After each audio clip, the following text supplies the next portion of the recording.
I'm going to unbox the Zoom H2N and the Zoom H2N accessory pack. Bought it together. Okay, that's all that came in the Zoom H2N box. Accessory pack. It's a lot of crap in here. So here's all the accessories that it comes with. This charger is a USB charger, and here's the USB cable. Remote control seems very cheap though.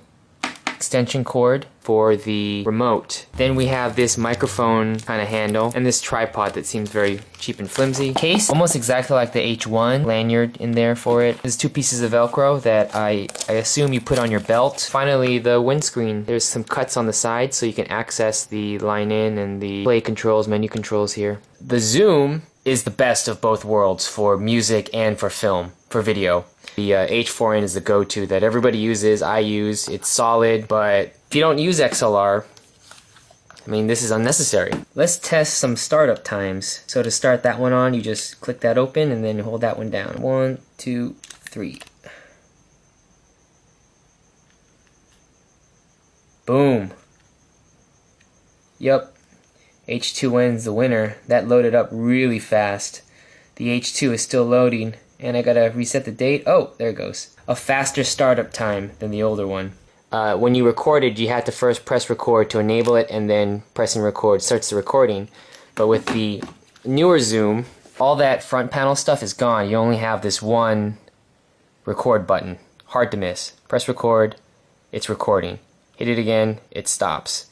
There's no standby with this that I can tell. Here's a battery compartment. What I've always hated about the H2 and actually with the H4n as well, these little hooks break off so very easily just by putting them on.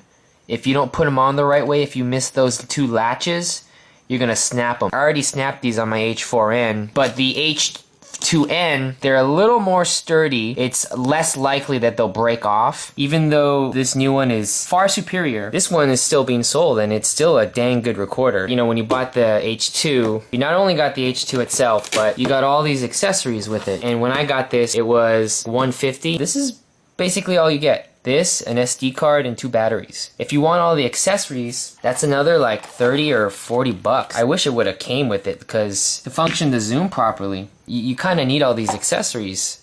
The analog mic gain dial, it goes from 0 to 10. Before, on the Zoom H2, you only had these preset mic gains, low, level, high, and then to really dial it in, you had to press the forward and back. This now has the gain settings right there. And it's very similar, if not exactly the same, to the Sony PCM M10 digital recorder. That's a plastic mount, it's not metal. Over time, the threads will wear. From what the manual says, this Zoom H2N has a battery life of 20 hours. Supposedly. I have not tested it yet, but 20 hours is very good. There's 4 different modes.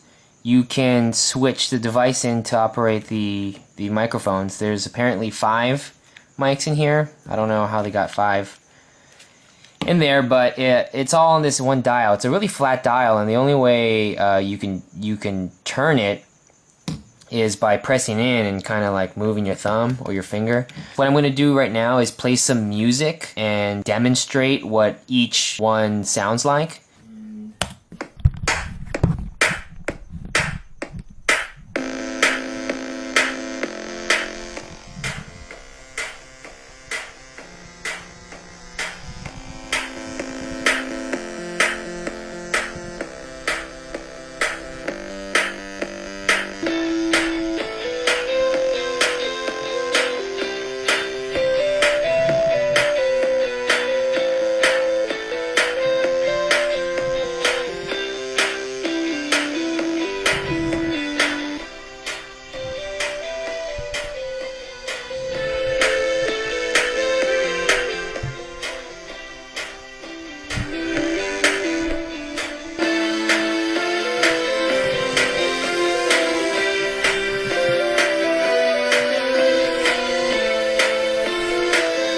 One of the things that I always wished was in the Zoom H2 was the ability to record the 3.5mm external mic input and also the onboard mics. You can now record from the mic capsule inside there and an external device on 2 separate channels. It really only works on the 4-channel setting. So see, the MS is there, and the XY is there. Check, check, check, check, check, check. You can see the levels are different. That is an awesome upgrade to the Zoom digital recorder. This means that if this were an interview situation and I was interviewing somebody and I put a lav microphone on them, a wireless lav, and then this was the transmitter. The transmitter goes into the 3.5mm jack, has its own independent audio settings, and then for ambience, I can use the mic. Right now I have GarageBand open up, and you can see check, check, check.